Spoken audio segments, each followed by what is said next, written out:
Today I'm going to show you how I do the mirror glaze technique. First of all, if you're new here, my name's Molly, and smash all the buttons if you love this type of content. So first, with the mirror glaze technique, what I'm doing is I'm having to do all this by hand. I did not use a stick blender at all for this, except for the base of the soap, of course. But what I was actually showing you in that part was separation. And in order to make sure that everything is emulsified, your batter really has to be not separated. So if you can see there at the little droplets at the end right there, that means that it just needs to be a little bit more viscous.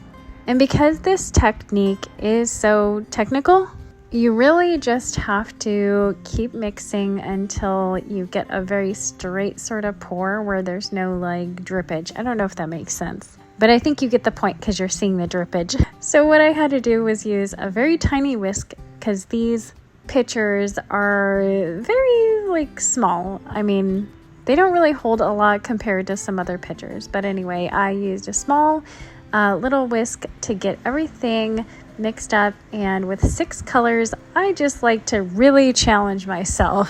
What can I say? This is the hardest way to do it. But I wanted something with a lot of depth and dimensions. I'm happy that I did it this way. It just took a little bit longer.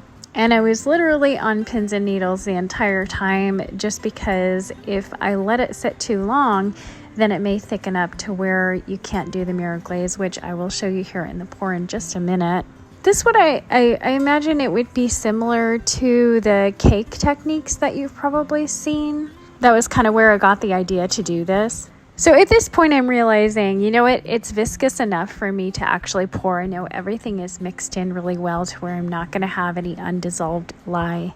And I did use water for this. The base is actually made with aloe, but whenever you're doing a glaze technique, if you use anything other than water, then your batter may speed up very quickly just because of the heat of whatever you're using, like milks or aloe or whatever. I always joke and say if a butterfly flaps its wings, like in New Mexico, then your batter can change on a dime. But do you see how it's just dripping right down the sides of these little hockey pucks? That's exactly what you want. So it's just got to be very liquid the entire time, which is a very, very difficult thing to achieve when you don't know your fragrance or you don't maybe know your recipe well enough. So this is a very, very advanced technique in my opinion. And I absolutely love doing it. And I kind of figured out a really good way to save all those drippings there at the bottom. So all that soap down there in the little pans, my makeshift pans, is saved. And I'm so glad I could actually scent it this time. So the last couple times I didn't scent it for fear of the batter speeding up. But here's the best part. My little astronauts and planets going in.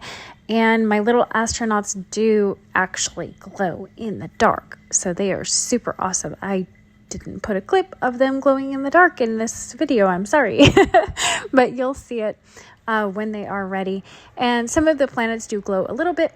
I tried to mix in some glow-in-the-dark batter, but with all the other colors, sometimes it just gets lost. So you'll see a little bit of glow in the dark there. That's that little white strip. But for the most part, I'm so happy with how these turned out. I got the idea last week and I just started going for it. And I am super happy. Well, let me know what you guys think and don't forget to like and follow.